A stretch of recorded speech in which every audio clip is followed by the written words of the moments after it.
Hello and welcome to my greenhouse where I'm sitting today. A little wet because I have been out picking plums and it's raining outdoors, and I didn't have time to go in to change because I wanted to do the footage just now because I had some time and I wanted to do a video in English.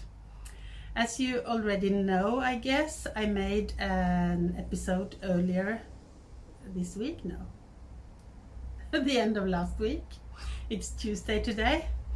And I think it was on Friday, and I did not have time for an English one then. But today I want to do it in English. Our greenhouse, it is situated in our backyard, and just behind here, our house is up there. Behind there we have a quite busy road, so I hope we are not too disturbed by the cars passing by, trucks and everything. You might hear it, but I also know that I'm filming with my cell phone, and the cell phone is quite good to keep out all the noises which we don't want and focus on me speaking. So let's see how it goes. I do some of the same footage as I did in the Norwegian video in the beginning here and also in the end. But I do also have some extra special for you. So since it's some days since my last filming, I always have some new small films, some footage. I'm sitting here with my favorite mug, and I have mint tea. Mint from the garden, of course. Autumn is coming to us now. We have had some very nice weather over the weekend. Then it got colder yesterday, and today, as I said, it has started to rain. It's still just a little, so I don't think we can hear the rain falling on the roof yet. But of course, if it rains hard, it will disturb us a lot, so it's okay today. As I told you, I have been out picking plums. You can see a few of them there. There we have a quite big plum tree. Last year we had no plums at all, or maybe it was 10 or 20 or something. This year we have hundreds or maybe thousands and thousands. They are so many, and we are working really hard to make use of them all, because we don't want to just leave them there and they will get spoiled, and well, maybe the birds can eat them. But so many of the plums are already falling down from the tree, so it's more than enough for the birds.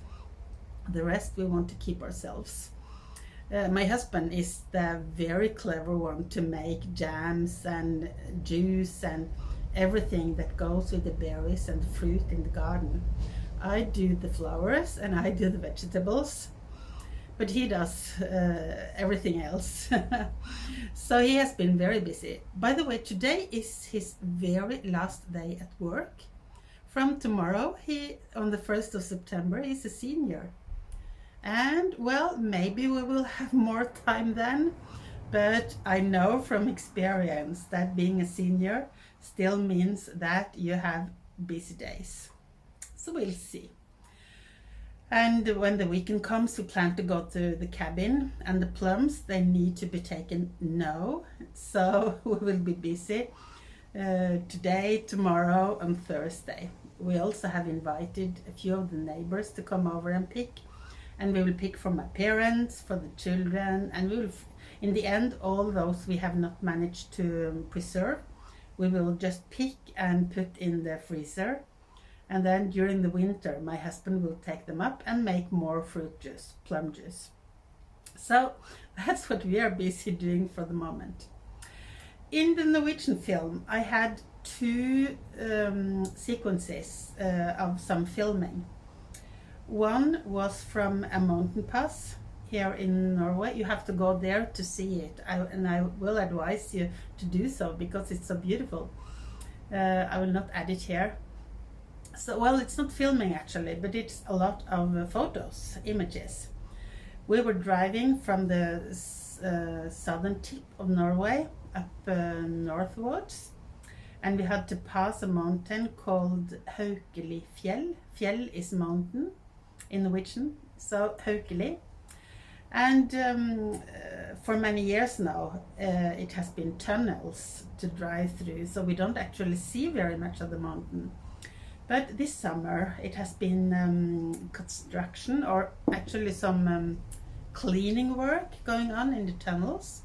So they were closed and we had to drive in one of the old roads. My husband, he is a civil engineer with the roads as his specialty.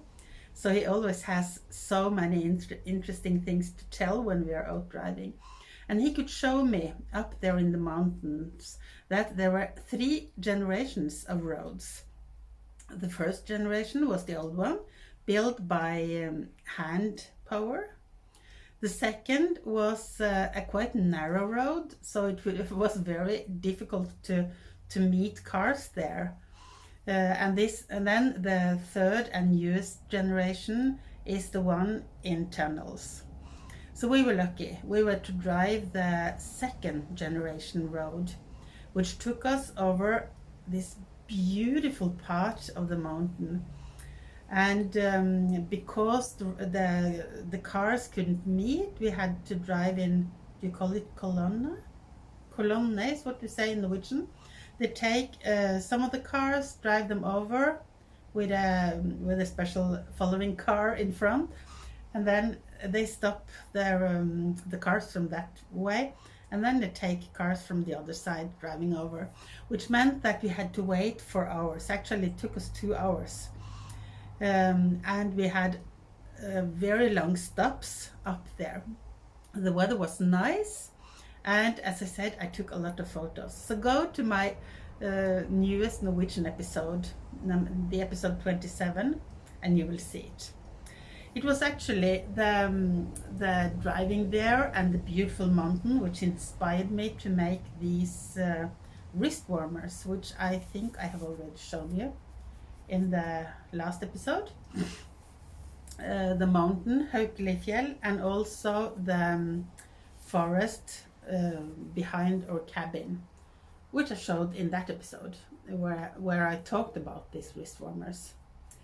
But the stone walls of the first generation road I have tried to make up here, and then all the lovely green colors of the mountain and the structure, of course.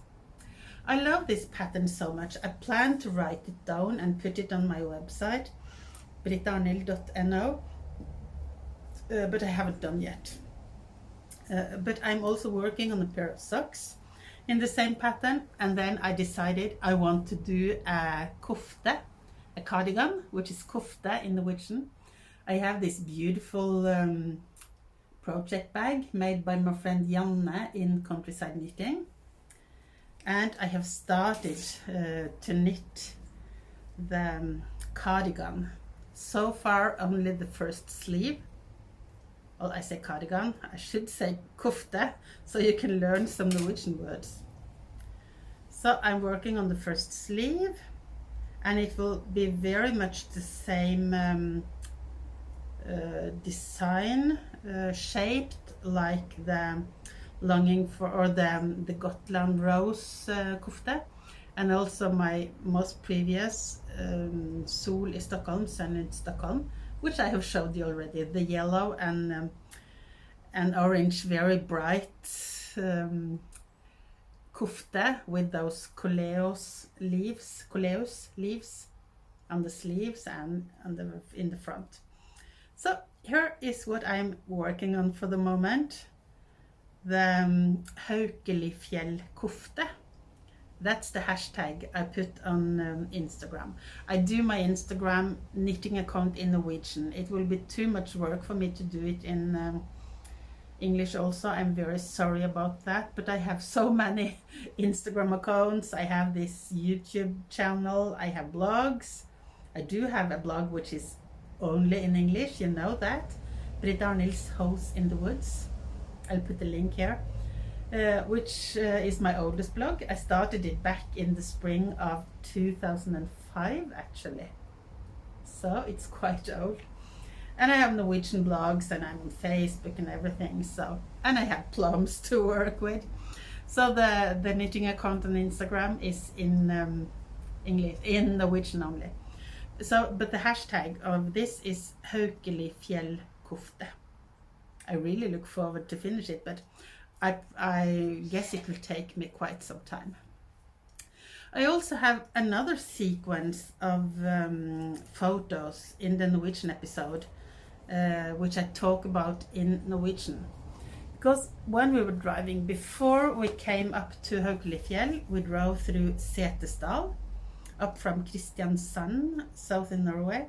Setesdal is a famous, dal means valley. It's a famous valley in Norway, very beautiful, and you find all those wonderful old traditions there, like old silversmith. You have this beautiful bunad, traditional costumes.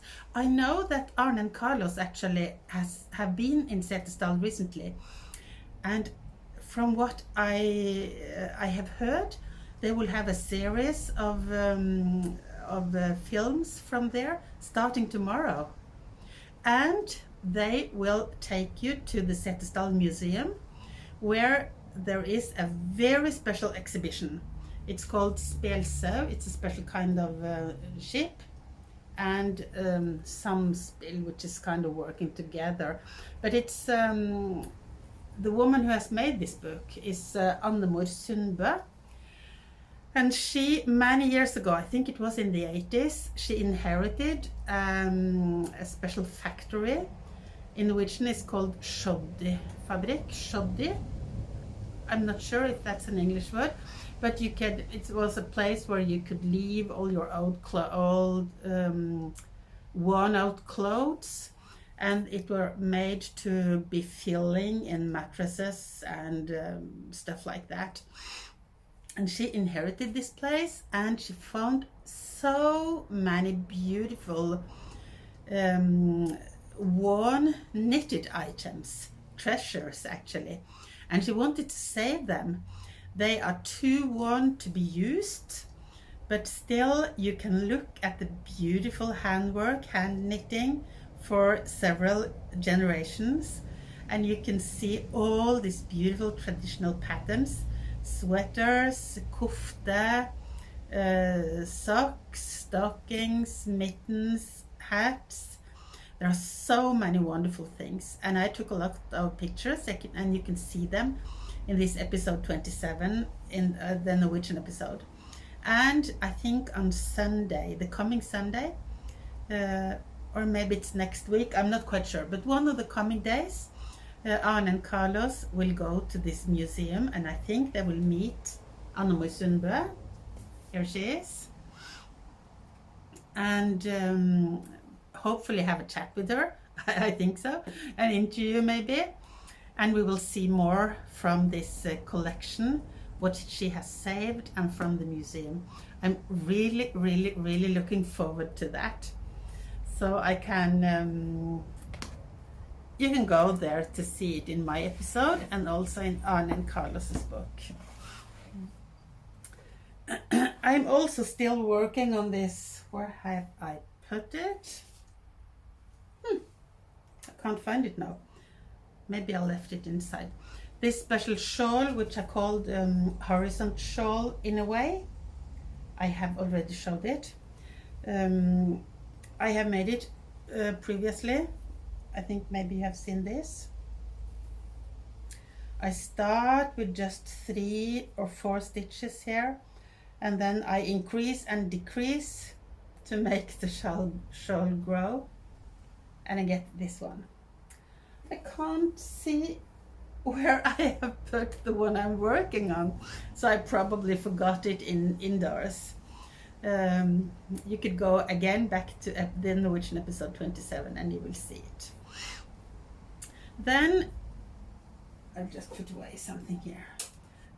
Yesterday I needed a day of rest. We have had 2 of our grandchildren here for the weekend, two boys, Leander and Milian. They came on Friday. We picked them up at school and kindergarten, and they stayed till after dinner on Sunday. Their parents were out hiking up in the mountains. We had such a wonderful time. The weather was nice. We were out hiking on Saturday. On Sunday we went to the botanical gardens here in Trondheim, Ringve Botanical Gardens, where the Ornithological Society had a special family day. So Leander, who is 5, he will be 6 in December, he made a bird box, and we learned about birds. We had coffee, we walked around in the gardens and the arboret, and we had a lovely time. And then on Sunday night, Terje and I, when the boys had gone back to their parents, we went back to Ringve, because there is also a musical museum there, and a lovely concert hall, and our daughter-in-law was singing with her group in a concert, so we went back to see that. So when yesterday came, Monday morning, I was tired. I needed to rest, and it's often like that. If I have had a busy period, I need rest, but the very best way of resting is to do something creative. So I was actually watching the latest episode of Fruity Knitting, and Andrea interviewed, I can't remember the name now, but a woman living in London making jewelry, knitting jewelry actually, out of copper and gold thread, silver and copper, and also some yarn and beads, Swarovski, pearls. It was so beautiful. And this woman, she has Persian and Bangladesh, I think it was, heritage. And she took us back to some beautiful pieces of art from Persia. And then I remember, oh, I have some beautiful pieces of art which in this same style, which we bought in Sarajevo many years ago. So I went around the house to search for this plate, a special plate I had bought. I found the plate, but I also found another plate which we had stored away in a cupboard, and I had almost forgotten. Isn't this beautiful? It's a fruit plate. This is the big one, and we also have 6, or maybe it's 8 small ones. It's inherited from my parents-in-law, and if they have bought it or got it as a present or inherited, I'm not sure. It's made in Germany, it says back here. And the colors and also the birds, the grapes and the leaves are so beautiful. By the way, can you see that I'm sitting under our grapes? And there are so many grapes here. We have started to harvest them. So, but this plate, I took it out of the cupboard and I brought it up to my studio. And I thought, oh, these colors are so beautiful. I wonder if I can find these colors in my yarn collection. And I did. I didn't start to knit anything, and I really have no idea what I want to knit. Maybe I will knit a journal page. Can you remember the diary or journal pages I'm knitting?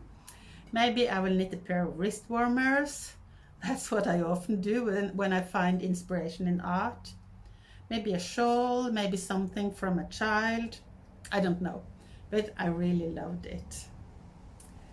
So that's something I did yesterday. Just looked at the plate, looked at the colors, and trying to imagine, is there anything I want to knit from this? The process of creativity is what I like the most. Well, the finished project is also great, of course, like these wrist warmers, but the process of seeing something which makes me start to imagine my own things, I love it. It's so restful and it gives so much meaning to my life.